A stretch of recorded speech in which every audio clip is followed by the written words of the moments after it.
This is what City of Chicago functionaries are saying about the migrant crisis, the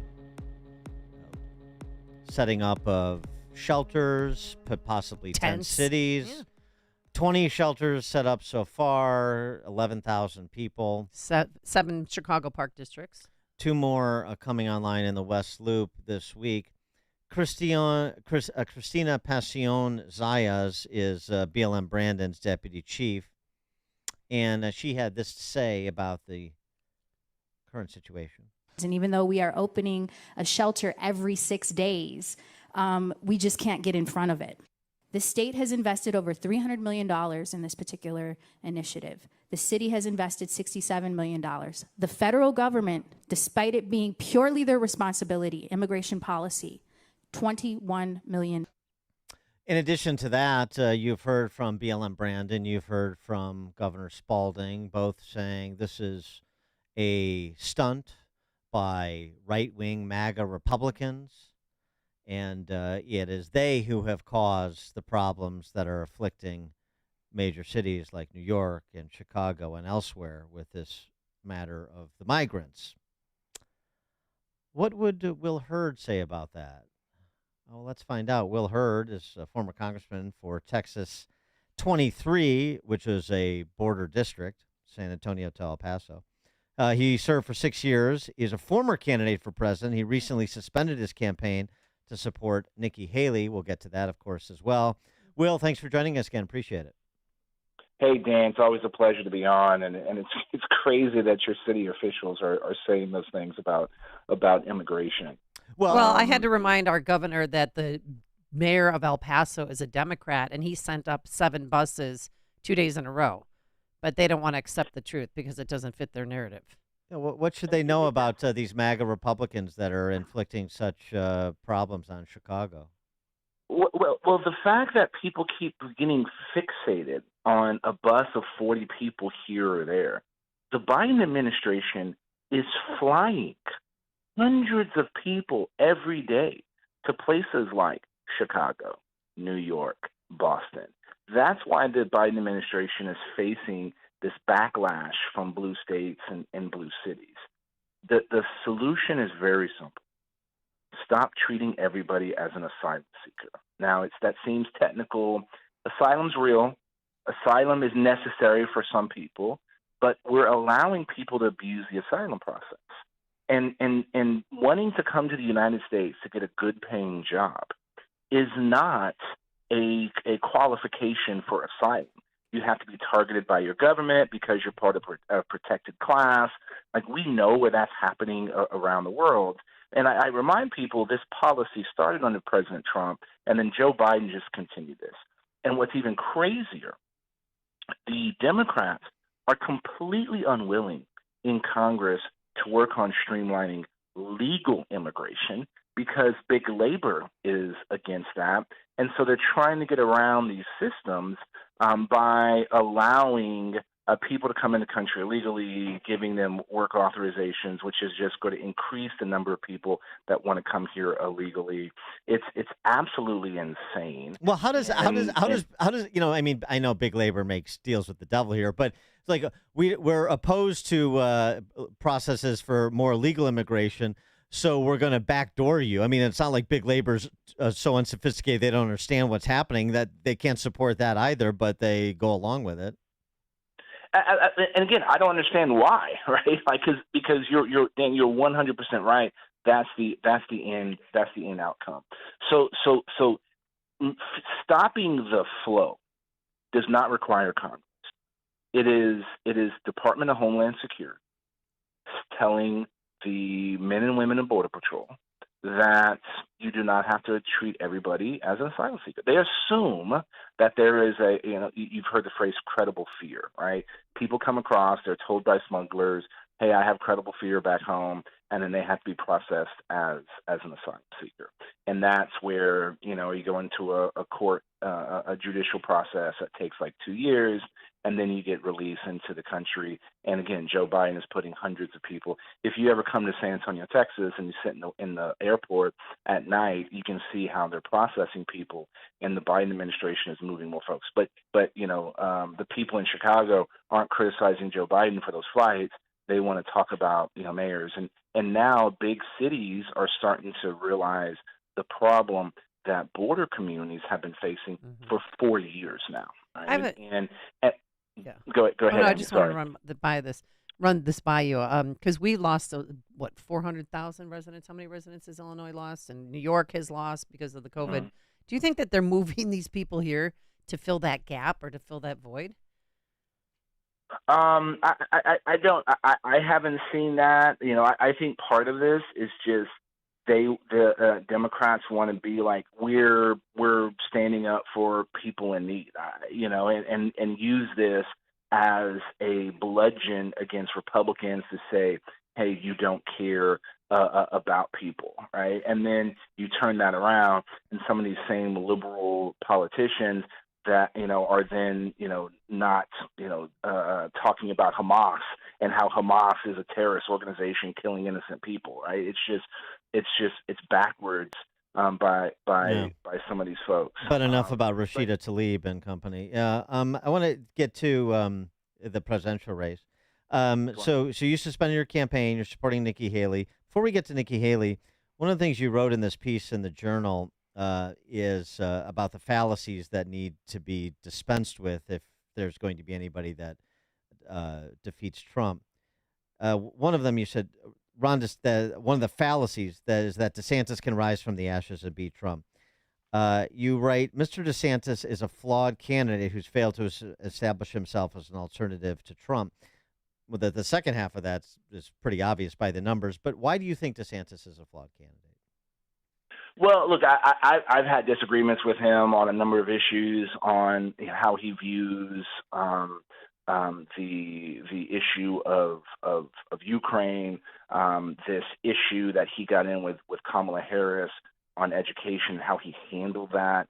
I think there was an easier way to handle that. Trying to use the powers of the state to force businesses to operate a certain way. Those are things that I disagree with. And if you go back to last, I guess, 2 summers ago, where everybody thought Ron DeSantis was the heir apparent and he was going to have $500 million, and this was his locked up. Even with those amount of resources, his position has been failing and falling, every day. When you have the most amount of money and you're seeing the significant fall from your polling position, I think he has, performed the worst in of all the candidates that are here. And some still think that, hey, he's going to be able to rise from the ashes. The reality is now, someone like Nikki Haley has twice the amount of money, cash on hand in the campaign.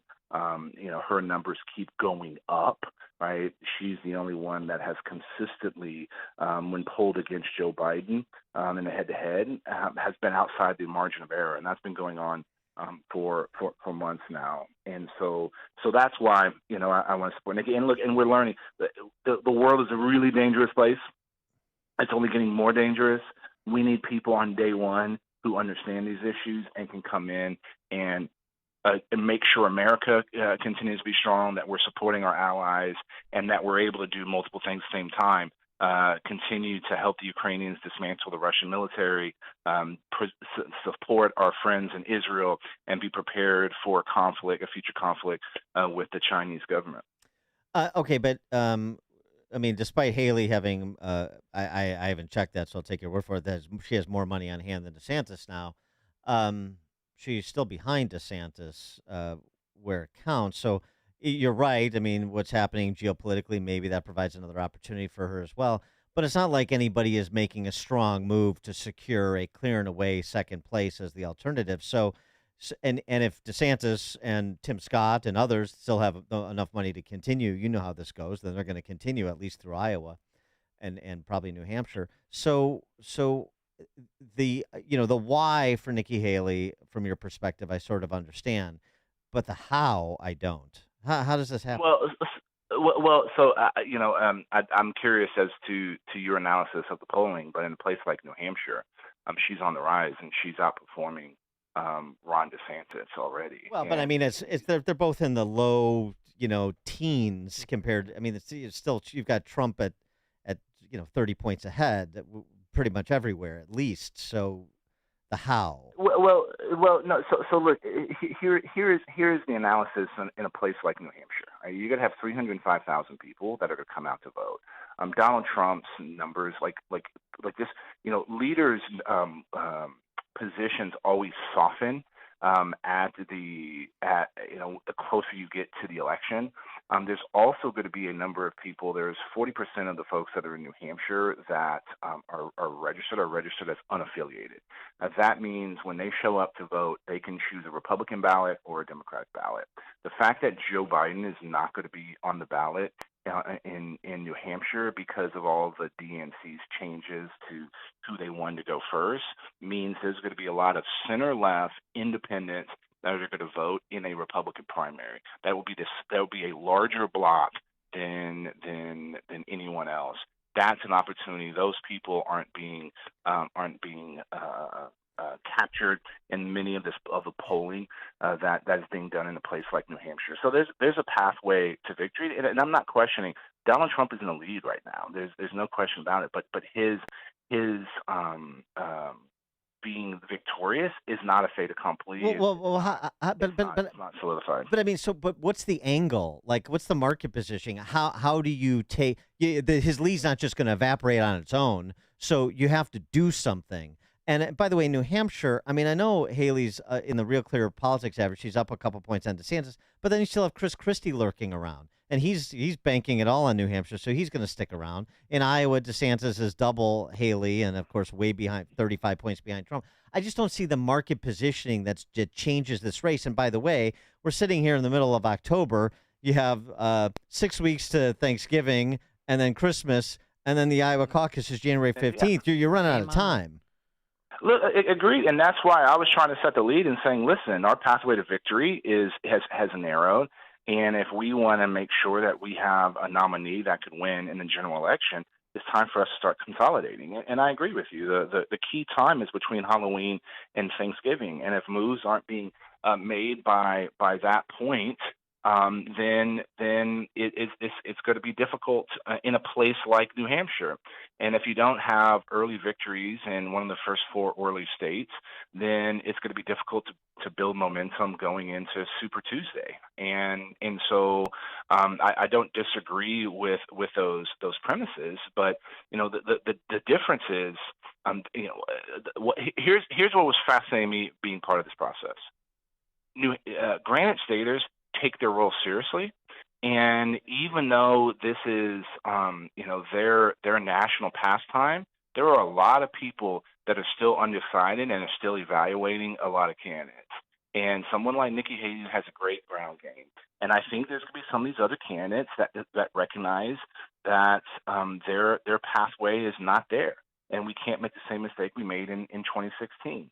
And so that's the pathway. And I disagree with folks that say, "Hey, throw up your hands. This is already done, and we shouldn't try." I'm not saying throw up your hands. We shouldn't try. I just don't understand what the value proposition is and how it separates. I mean, how you get rid of some of these candidates, and even if you did, how it closes the gap. And they don't necessarily consolidate around whoever whoever the challenger is. Some will consolidate around Trump. I mean, I just don't. I haven't heard a message. I don't get I don't get an angle. I don't get a play here. You know what I mean?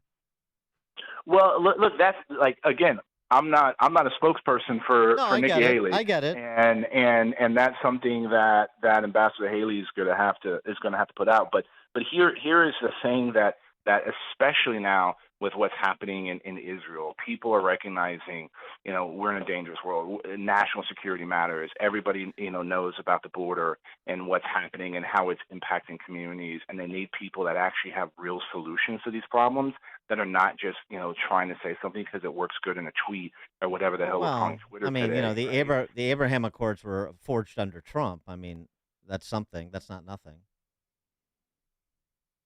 Forged by The Abraham Accords Pompeo was an account. yeah. But I mean, but it's still. I mean, it's we're a not Trump saying that administration that's accomplishment. insignificant. Yeah, it's not insignificant, right?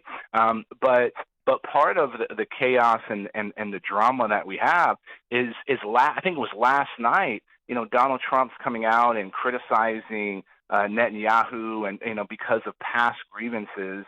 A time when you have a potential war that can spread in the broader Middle East and bring in more of our allies, and it's going to ultimately have an impact on us and have an impact on our economy. The price of oil could potentially go up. If you see the UAE and Saudi Arabia potentially do something, the UAE told Syria, hey, don't do anything, don't get involved in this, and the UAE doesn't do that unless the Saudis are going to be supportive of whatever actions they take.